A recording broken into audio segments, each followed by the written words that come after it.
Voilà, un grand plaisir à toute la nationalité congolaise, surtout tout précisément aux amoureux du ballon rond. Je sais qu'en ce moment, vous êtes très nombreux en train de suivre cette très belle émission. L'émission Solo la Djogo, Boye Binde na Lobaika et Paul contre Paul Mtaobani Samuninga Azati, émission Solo la Djogo.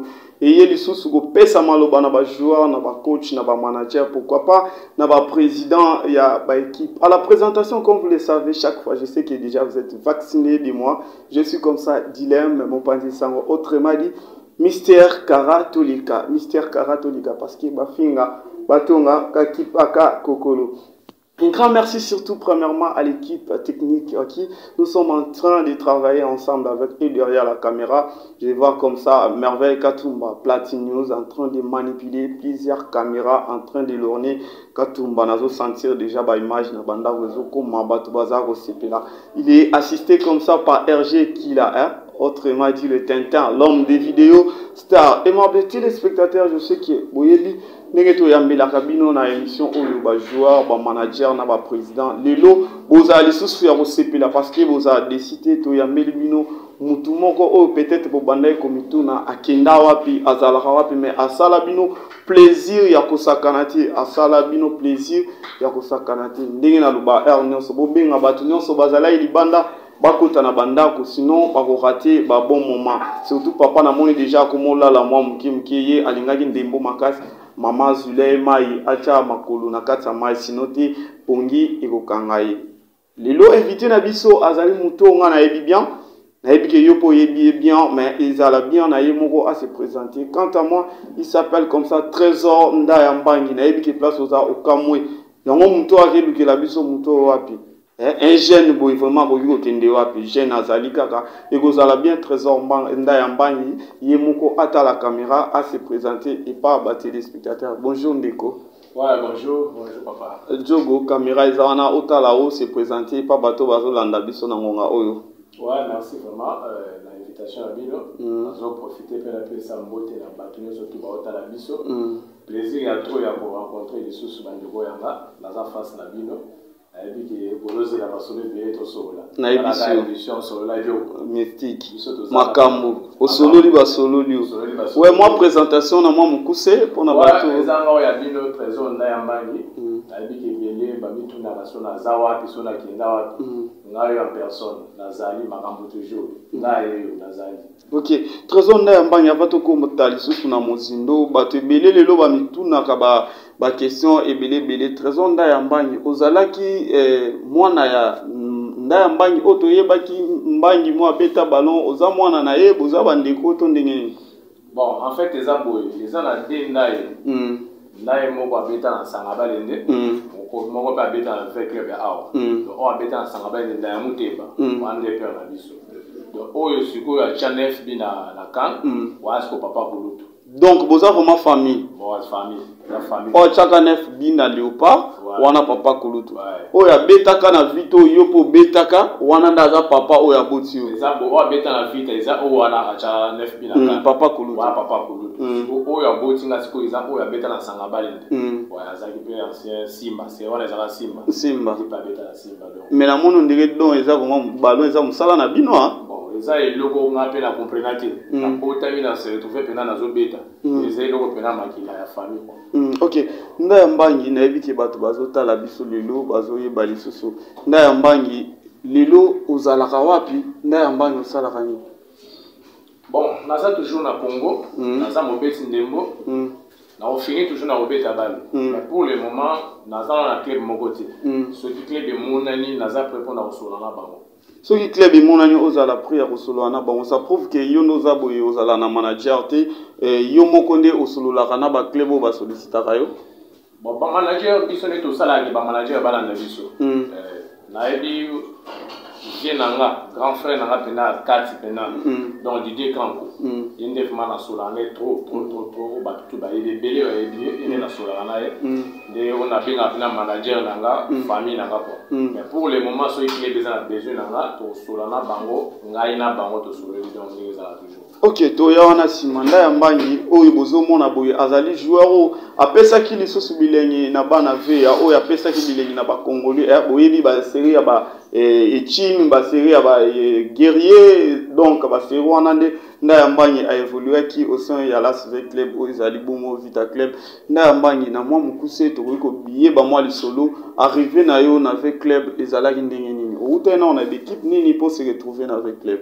Bon nga avant na avec club na zaka na Inter oya président Mundali abeta mi saison wana tema na pesa ki bina makambo de ya wana siko vite société ki ngai entre temps DCMP bande olukanga tema papa nanga général Ambisi tango fort na zo saluer place à ça coup de chapeau voilà maman général yende vraiment mutu alonga ki bituma wana pour na ko ko yoki se sonité pour tala to bandane musika ya wana se retrouver na kati avec club donc avec club skonde pesi na kambo avec club de salinga lelo lelo mokile yebinga libola avec club nazaki na Inter nazo beta nazo tia babi mais oyiba na vraiment mingi avec club donc au route Inter maman Vita Club ouais na Vita Club au beta combien de saisons na Vita Club na beti na qui 2009 dans la salle 4 saisons 4 saisons ouais. 4 saisons avec club à part avec club na Inter na équipe où yebani na Congo beta de son équipe nous sauter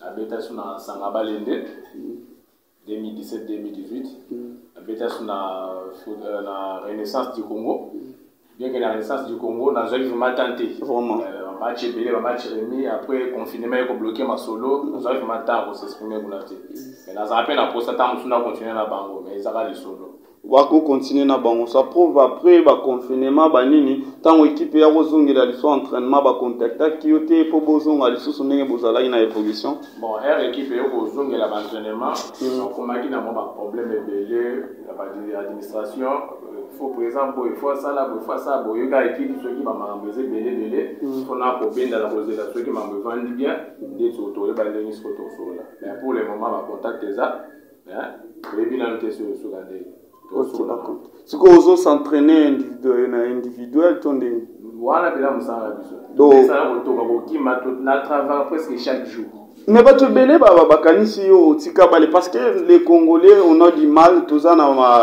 moi ba quoi que moi surtout ça parce que to bosana il y a des joueurs au babandaka ballon très tôt abandé on a âge mo boisi opportunité à rencontrer quoi l'équipe yebani neti ba vite mais vu que biso ba joueur ba téléspectateur ba fan ya ba équipe ana temps total la joueur ana to kansara ko beta na vite fo zalaka comme kolo bien peut-être aux mutumo boy bato belé bakanisi yo otika bale parce que âge pour sana ki ndebo yo kana sauter ça pour na âge mais bato belé baza surpris na biki na minute yo Eveline mi amo azoka mo lisusu menga moni yo bazoka mo nzoko zalaka jeune ozalaka ne babiso boye eza nini eza oyaki na vite ozali na ba âge muke to ndenge nini tozo comprendre te. Merci d'abord pour la question ana na biki bato belé ça la confusion d'abord ba les a achetés ba les a soko oyebi nga na âge na ngona ebite ce ba pe sans âge vraiment et loko ezo sala ba pesa ke soki obeti oyokani trop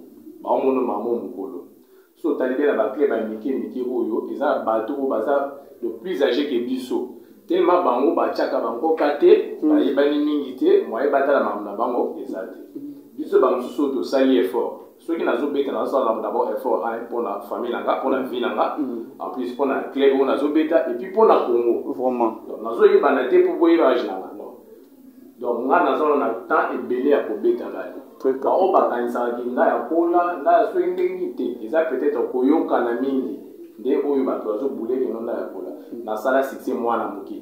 Si nous avons beta na ba vita. Ye moko mon papa général Ambisi tango fort ando benga yo mwana yo oza inconscience oui effectivement ezaki problème âge moi muke oui nesi na minute des aboisike na bongisi ko na bongisi ko na temps ko beta donc comme mature boisi ko na omo comprendre bon liboso ozo beta na ozo simba mbongo ozo yebelo ko sana mote c'est ça faut binga mais oza ozo mbongo tindeli mais moi ba conseiller bazala yite na batawana mais yo oza na mbongo muto conscient problème de yangwana mabena ba tozana bango yangwana problème donc bango bazo luka peut-être obenga RG qui la bovana na place mo boka bola mo kopo mais moi conseil na o etali carrière na yo ezate so ibise toke mela boy toke gomela to fan na boy to ki donc ya ta édition asa ko attend ko édition ya biloko na te donc yo so na sala ki bomwana nes na mijo na comprendre déjà ville déjà au comme maintenant na lengete. OK, trop chers téléspectateurs, bino batu boye ko rejoindre biso siko na OK, ndenge na ute ko lubaki biso batu tozala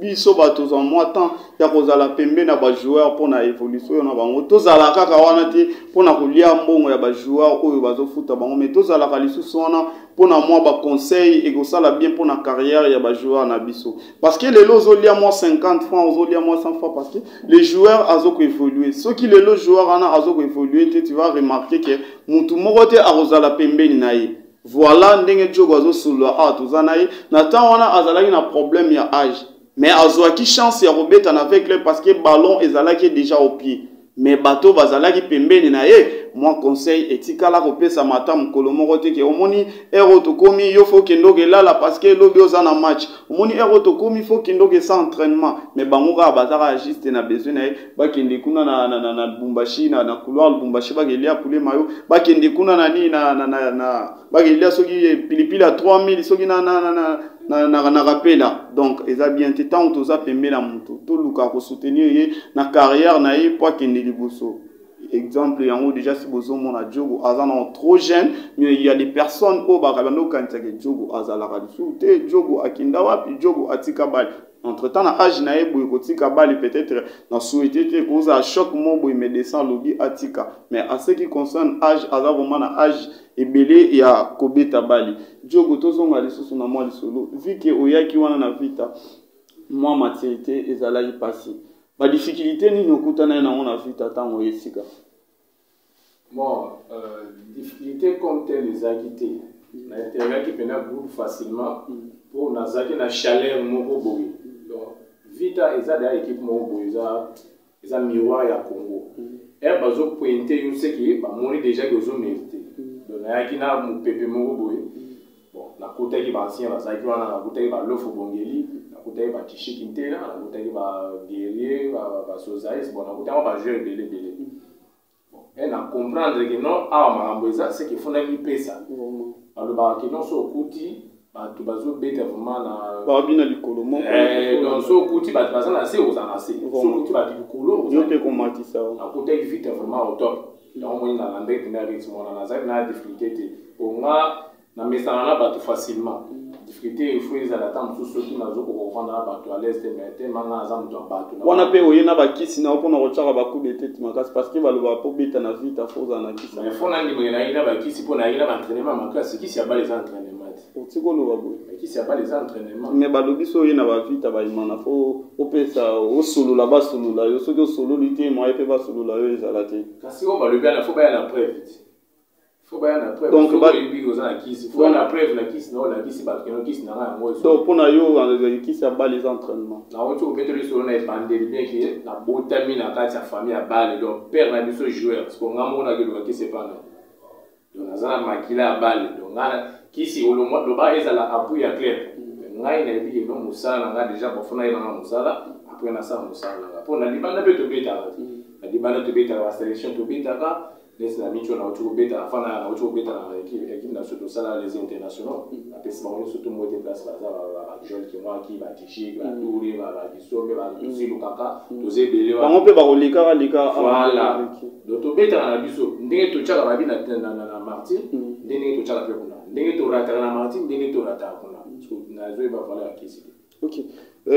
Exactement occasion est bien pour Nabino surtout ba jeune talent au besoin évoluer na niveau basélotique na niveau perfkin au bokantara ko ya confronter avec club ko ya confronter deux simples pourquoi pas Mazembena o isa bon renaissance pourquoi pas le popoke il faut peut-être au bota mwana au bomaye makambo déjà si yemo ningi dia hotel ko soulevant on a pesi mboti ko de chapeau na yepé alobai ke kisi ya ballon ezaka ka travail surtout au tokocha na mtu biso ba joueur ke ballon ezam tout ballon exam tout makolo sala ka juste et bakisara mo maile donc tout ezo sala makolo ezo sa formalité parce que tout ezo tinda dégager bo ce qui n'a tout tu n'as rien d'office tu vas produire rien donc otika la rosala ata eloko morote merci Diogo koya na yo na avec club premier match na yo ya 2 CMP premier match na yo ya 2 CMP ça là on est bon oui ba match wana eza ba match moko to banda otala on va na TV vandi pena bozo na sentiment ya kotala yango mais sentiment ko na kati ko bete ezaki na note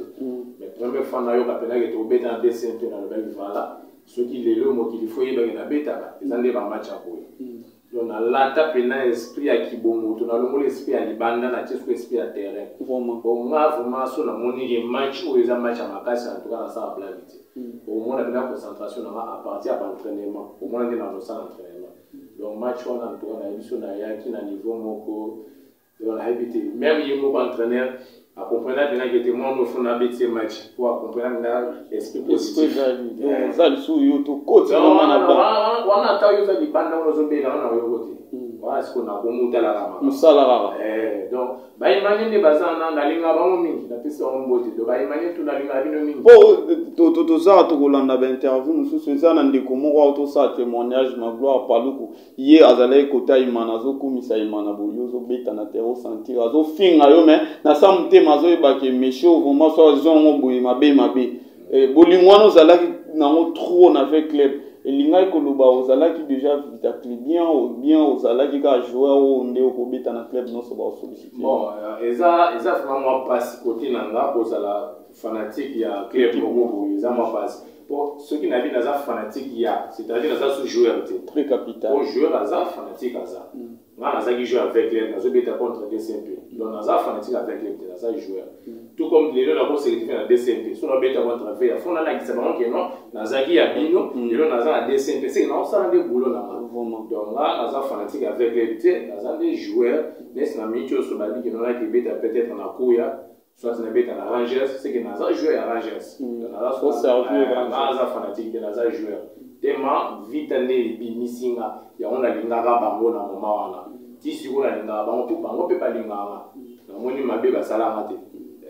Ok, très chers téléspectateurs, on a bon tozo solo la na jogo ndé to yebi kaka ligne éditoriale ya émission na biso au solo liba solo lio yo pe jogo ozo landa biso na ndako manager président ya équipe pourquoi pas coach benga biso ka juste na numéro o eza affiché na se ya télévision na biso toko yamba yo bien yo pe supporters ozo yamba yo nda yambangi asepelisa yo alongusisa yo ya ilamba na stade oyemba kokodioko benga biso kaka juste na numéro wana pona kopesa liso mwa ba conseil na joueur na biso il est encore trop jeune donc aza lisusu na ballon na na makolo souffle iza nanu benga biso na numéro wana esta na se toko yamba yo na cadre o Italie mwa conseil ndenge to lobaka télévision eza radio te télévision eza radio te on nyonso épaule contre épaule na émission o arbitre o cha faute te so a che faute kene na vidéo toko zonga lisusu na faute mundele déjà ça facilitage donc épaule contre épaule nous t'orbangi ça moninga azate tokozonga na faute nazomona déjà nata mwamba opérationnel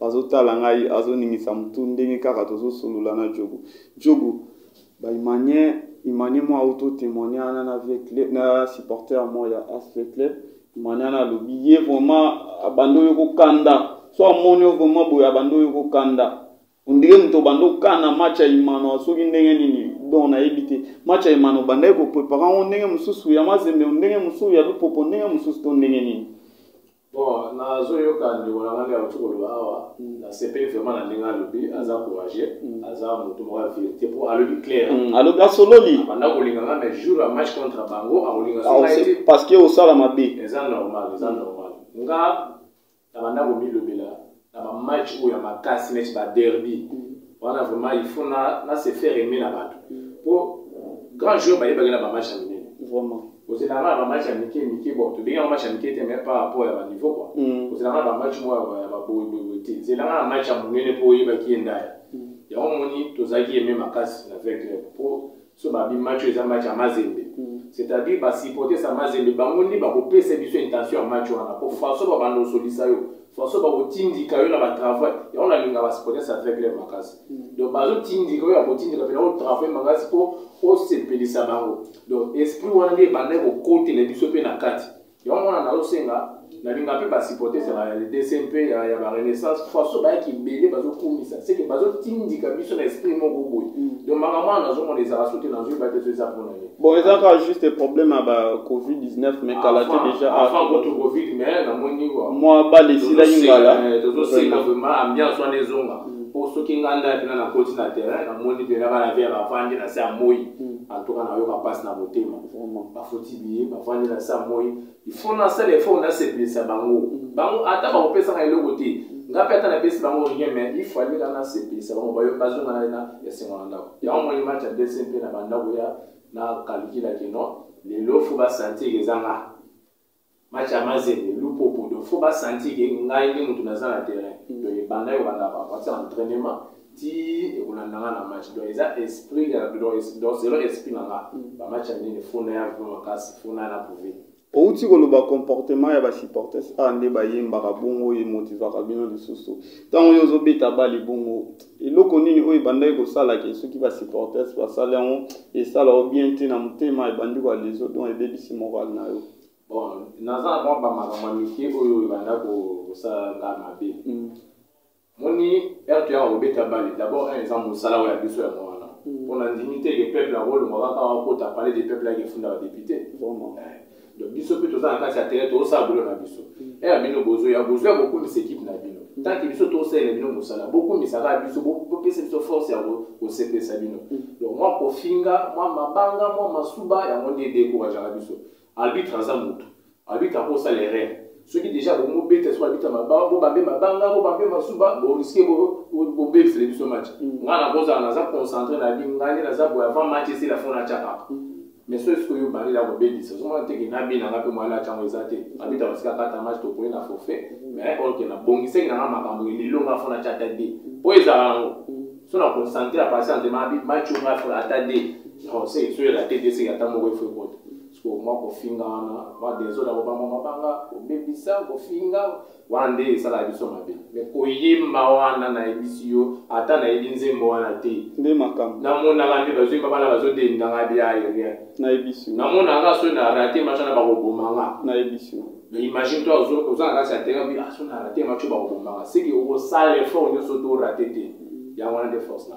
Ok, fidèles téléspectateurs, nous sommes là pour à féliciter bino ba téléspectateurs, ba supporters plutôt ndenge boya kana terrain, ko soutenir bango na baloyer, ko soutenir bango na ba vuvuze la ndenge to betara et puis ça bango li sous motivation, mais o eza un peu déplorable, o eza vraiment un peu toléranté, au comportement mon auto affiche kana stade ou ana tinde joueur aya ka beta bongo, aya ka beta pona mama na bango te. Joueur aya robeta pona ye na équipe na mboka donc baza ba ambassadeur oyo bakenda ko représenter mboka oyo libanda il y a des comportements auto ko sala raté na stade bien sûr critiquer c'est oui critiquer eza malamu pour na repesa joueur motivation mais injure eza vraiment bien te injure eza bien te ko finga vraiment makambo ba ko na mir eza liso bien te au fin à jouer à na mi ozuma subo subinani au bois qui surtout net au tico mona les sous comportement on est dans malamute ba au tico réhabiliter stade des martyrs va réhabiliter stade des martyrs et comme on a ba norme au sengeli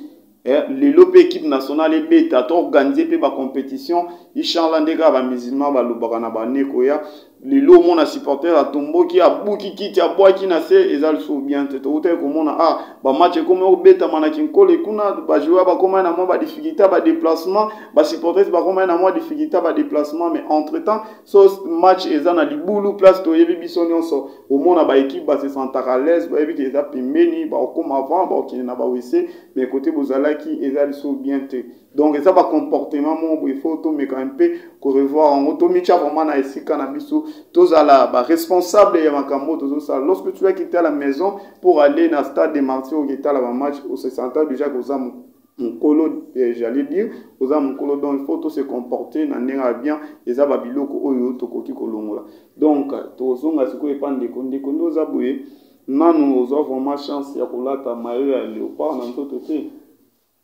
On attend plusieurs fois. On attend plusieurs fois. On a aussi rappelé sous la bêta champ de la Soudan 2011. Dans sa préparation dans l'Afrique du Sud, il y a l'équipe nationale A, dans Claude Leroy. La bêta match amical contre l'Égypte. La bêta moi match de l'équipe nationale. On attend vraiment trop. On attend trop. On attend complet. Ok. Est-ce qu'on dit que les joueurs au bobeta na bango na ba club ba serena bino ba team ba nani ba guerrier ba nani bozala ka en contact relation ndenge ka ko longo vite bango pe ba longo relation vida bozala en contact ndenge bon et pas na nga rankine à la raté tous les jours tu bétana avec le petit les autres solaka au moins que tu y mani ba tsikate que no yazawa tu na zapi donc surtout kutai to sola kitoko va même ba sipoter ça va mazembe ba lupo kutukuta na ala kin mais toujours solaka ba kitoko pour ilo na lingala kolega conseil ezati vraiment na lingala conseil makasi ngai so kutai na critiquer ngai pesa na conseil mais ko finga ngai te ko so finga ko sali musala punda vraiment o ko finga ngai na koti na terrain na ti o yembe ninga mo te o sali musala punda pesa na conseil na yo kayo donc to sola bien na ba journée so et bon ba comité avec club au bazala ki ba série aux ala na vita tu lo ba contact ezala ka bosolo la na bango to nde ka olonga na vita mbala moko pe makamno festival to sola très bien ya moi na bi moi généralement inspecteur général à Miss Gabriel aza papa o yaza motema munene donc toza ba joueur aza mwana nga sanda ko sa mabe ko sa malamu mais ceux qui papa na aza motema munene ko encadrer bien donc nazala encadrer très bien et pas général à Miss tango fort ni aza na aza papa motema munene to sola na bango nyonso tout bien profiter pena pesa maman Bessine maman présidente Mbote.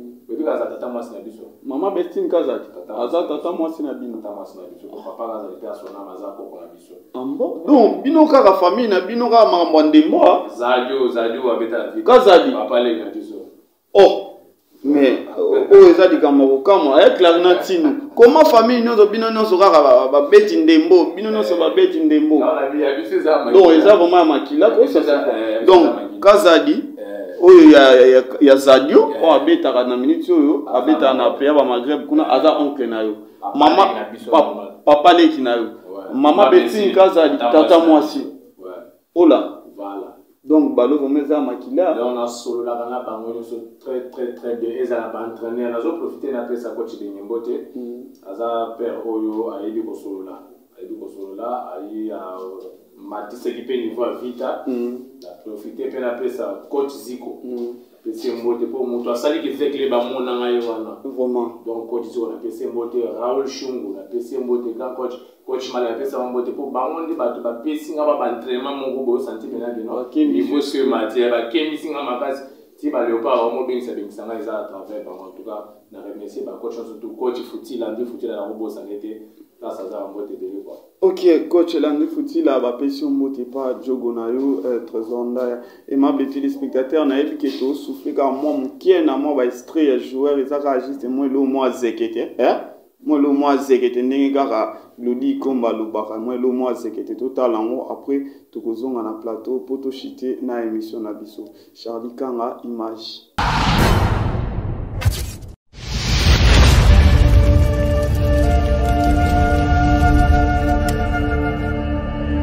Une fois de plus, tout-puissant Mazembe Anglebert ramène un nul du Stade des Martyrs de Kinshasa face à la SV Club, 2 buts partout, pour le compte de la D1 en match décalé de la 3e journée. Dès l'entame, la SV Club ressort sa détermination sans s'appliquer au cadrage des occasions. C'est après le rond d'observation que les Noirs-Blancs du Katanga, petit à petit, reviendront dans le jeu. Ce n'est pas encore suffisant. Le rythme du match n'est pas bon dans l'ensemble. C'est à cet instant que V-Club ouvre le score sur un coup franc de Issa Mapeko à la 27e minute. 1-0 jusqu'à la mi-temps.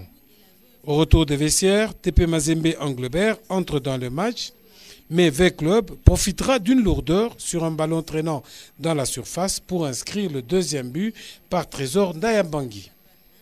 TP Mazembe sonné ressort sa capacité de revenir au score. À la 57e minute, par Renfort de Kalaba, excentré à droite.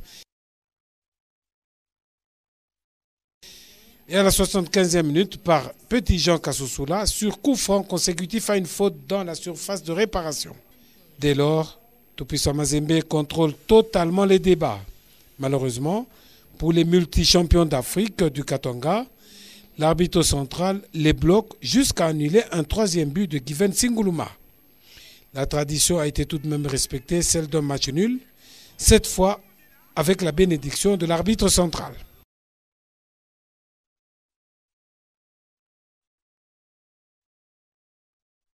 Toujours pas de vainqueur entre Mazembe et V-Club pour la 3e confrontation en 2 ans.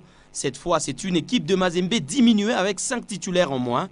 Hugues Bedi indisponible, Narcisse Ekonga et Joël Kimwaki suspendus.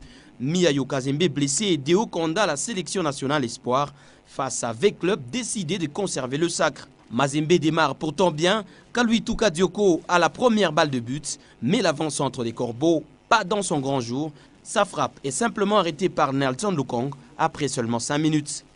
L'action qui suit, Moulota fait un centre, la balle bondit au point de pénalty, Singuluma seul au deuxième poteau, le Zambien joue malheureusement dans le décor. Malchanceux peut-être, Kalaba lancé par Kulukuta est sans inspiration devant le gardien des Verts. Vec Club défend bien et procède par des contres, avec notamment une bonne occasion de scorer sur le coup franc de Ebunga, la claquette de Kidiaba, met à l'abri l'équipe de Lubumbashi. C'est au retour des vestiaires que Vec Club va créer la différence. La mauvaise relance de Kassongo en défense, les Moscovites saisissent le ballon, Ebunga déborde à gauche avant le centre, Ndaya surgit devant Mboula, la tête est suffisante pour couper la trajectoire. 1-0, décidément le terrain de Lubumbashi sourit à Vec Club qui marque désormais à chaque sortie.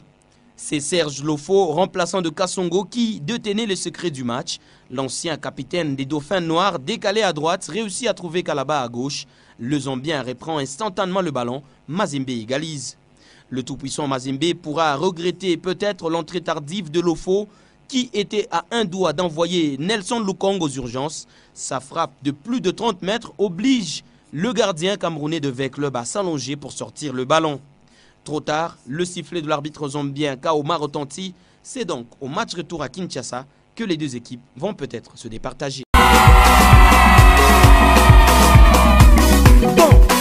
Les Moscovites de l'association sportive Victoria Club restent sur une série impressionnante de 6 victoires en autant de matchs face aux cheminots du FC Saint-Élol Popo au championnat de la Lina Foot. Vainqueur de la compétition en 2010, l'SV Club surprend le FC Saint-Élol Popo dans ses installations au stade Kibasa Maliba de la Kenya en s'imposant par 1-0. L'unique réalisation de la partie est signée par Trésor Ndayambangi, très déterminé. Au match retour à Kinshasa au stade Martyr de la Pentecôte, l'SV Club confirmera sa suprématie et s'impose sur le même score d'1-0. Pour faire la différence dans ce match, les milieux de terrain Nyemba Walbi envoient une praline sur ses coups francs qui laissent sans expression le portier zimbabwéen Ephraim Banda. Et pourtant, durant les 90 minutes, Lupopo s'est procuré de très belles occasions de buts qui pourraient lui permettre de remporter cette affiche. À l'image de cette double tentative en fin de partie de Carrington Gomba devant le portier Nelson Lukong Bongaman qui sort les grands jeux et sauve les Dauphins Noirs. Quelques mois plus tard, ces deux équipes se retrouveront à nouveau au stade de Martyr de la Pentecôte pour une nouvelle confrontation pour l'édition 2011 du championnat national. Encore une fois, les cheminots du FC Saint-Élol Popo jouent la malchance et font preuve d'une maladresse totale, illustration faite sur ces coups de tête d'Alkota Mundele. Les Dauphins Noirs capitalisent toutes les occasions avec une première alerte chaude du Gabonais Romaric Rogombe lancé par Magola Mapanda, fauché dans une voie de réparation par le portier Trésor Kaniki Kikanda. Le pénalty sera bien transformé par Trésor Ndayambangi. Dans les moins bons, les Viettes vont même concéder un deuxième but de Liki Buntumu entaché d'une position litigieuse de Trésor Ndayambangi non signalée par le trio arbitral. Ne s'avouant pas vaincu, Lupopo reçoit avec club au match retour au stade Kibasa Maliba avec l'espoir de changer l'histoire. Malheureusement, cette affiche ne connaîtra pas d'issue normale. En début de seconde période, les supporters de Lupopo descendront sur l'aire des jeux, provoquant l'interruption définitive de ce match, protestant le pénalty accordé avec club sur cette main dans le grand rectangle. Suite à ce comportement, les cheminots de Lupopo perdront cette rencontre par forfait et écopent en même temps d'une déduction de 3 points, une situation qui mettra en difficulté les ambitions de Lupopo. Vec Club à son tour est sanctionné. Les Dauphins Noirs ont dû payer l'addition des réparations des vestiaires dans lesquels ils s'est retrouvé, vestiaires saccagés par l'équipe de Kinshasa.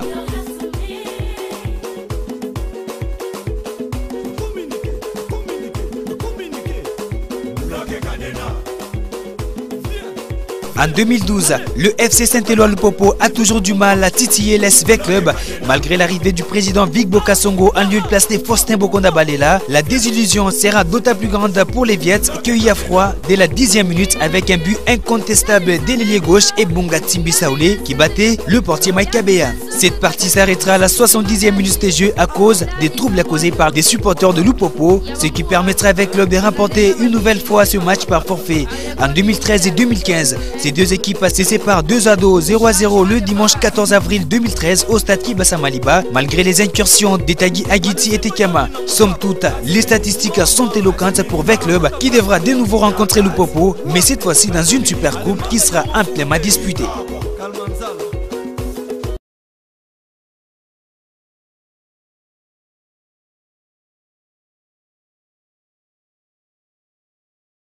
Ok, nous sommes déjà de retour sur notre plateau. C'était juste pour faire un grand plaisir à mon designer Adada, marché central, pourquoi pas, à Kenji Luke, la modéliste les plus doux et les plus célèbres. Lui, il s'appelle comme ça, Kenji Luke. Joe Gutouti, Kota la image, Naebi Ketokoma, comme a déjà Malem Nasuka. Il y a une émission Nabiso. Moi, il lobana nous, pour na joueur au bazo beta sikoyo, après tu relika les sous son étape. Ouais, merci.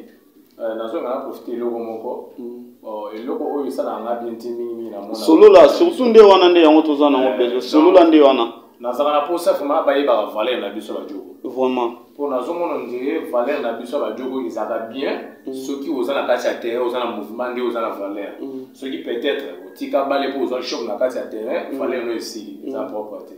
Et ça ba jeu belé au baza bazo telingana, bazo ko betete pour na nini.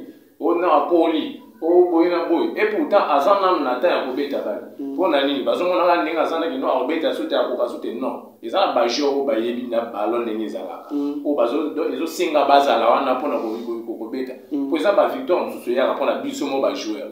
Donc, bino vraiment expérience, c'est ça vraiment makasi. Vous avez bien gérer match, so vraiment essayer vraiment ballon, donc on a vraiment beau gérer. On a bien na beta match, so na za entraînement belete na bien na beta la match. So na za plein d'entraînement na bien na beta la match. Bon na mona c'est comme si valeur na biso izaka so zo beta, so beta te valeur za souté, ba mona ga so ngi non. OK, tout le monde a payé mususu joueur soit zo beta za bien. Soit c'est ko beta za pe bien. Au mona pe bo club ba yo kan non joueur to PC boulot tel boy za. Mais biso ba mususu tozana na ta ko beta balle mais to mo penser na ba biloko wana. Déjà ba biloko fait ça na mito ba dirigeant biso et ça mito ba supporters pour ba supporters mususu bazana bina ba ça la place à bien. Ako bien pe jogo ne ah jogo na moi bina yo zo beta soute mais zara aposa jogo na lelo fort bona boy. Je perdu. Mais ba lo barabino ba joueur congolais bolinga classe cité ceux qui aussi si ba disco vu que bolinga classe cité au kinda au ça la place mususu ndenge. Na ebité est-ce que ça na ekolo itang ça ba jogo tonde. Wandenga na ebité. Ça normal. Et ça, les joueurs qui ont été classés au bâtard, ils ont bêta. Ils appellent les joueurs qui ont été classés au bêta et au peut-être, bon, ils ont dit pas si. Oui, donc, le temps, ils ont été, ils ont été, ils ont chance à Botanga, ils ont quand même un moyen, ils ont été à Botanga, tous les gens dans la bande de l'école. Ils ont permis à ceux qui ont fait la carrière footballistique, ceux qui nous savent les moyens, ça va très bien. Mais nous avons besoin un jour, nous avons besoin ils ont la balle, et ça on a bien. Pour la ligne, c'est les marades de bande, on a tout ça, possibilité à ça. Ok, Makamo déjà si tu es là, qui on a plamedi, Panzo, avant la mata déjà na plateau. Parce que, boyebi, ba joueur na biso, ba ambassadeur na biso. Tant déjà salué au plaisir une équipe osa parmi les supporters oyo ba kumi ba sepela na joueur ana au la remplace moi bien tant on remarque que joueur ana comme na base ballon na esili osa cadre na société mon robot pourquoi pas aider joueur ana ko zoyer ko lukela ta emploi mon juste à se retrouver dans quelque chose joueur a une opportunité au comme de pitié un jour na mboka to taille comme on awa Robert qui dit à l'ancien gardien, il y a des Sampé et il y a Mazembe, j'allais dire, ancien gardien, il y a Mazembe, ancien gardien, il y a Léopard, au moment c'est Pélissa Kibiso, il y a autant que postulé dans l'élection et autant que les cas. Parfum, il y a Pélissa, autant que postulé dans l'élection et autant que les cas. Ce qui chance et puis ça qui l'élopé va aux alawana pour nous diriger Mboka. Donc ça veut dire pas que ceux qui jouent à Zobeta ballon, à l'école, à bande de l'école, à Tangate Moussala Naïka, ils allaient ballon. Bien sûr, peut-être compte tenu à moyen et puis ça qui tient à temps mais il y a une chance il y a une bande de l'école pour comprendre quelque chose azali sous na temps il y a aussi capé ballon qui est dans domaine sous conserver kaka mboka donc eza eloko malamu jogo to komi ko chiter déjà muke pour na émission na biso moi conseil muke na ba jeune joueur au bazoya kanisa ke ballon ezaka kisi okoye bisabangoni. Bon, merci d'abord. C'est une émission sur la Djogo, c'est une émission Oyo.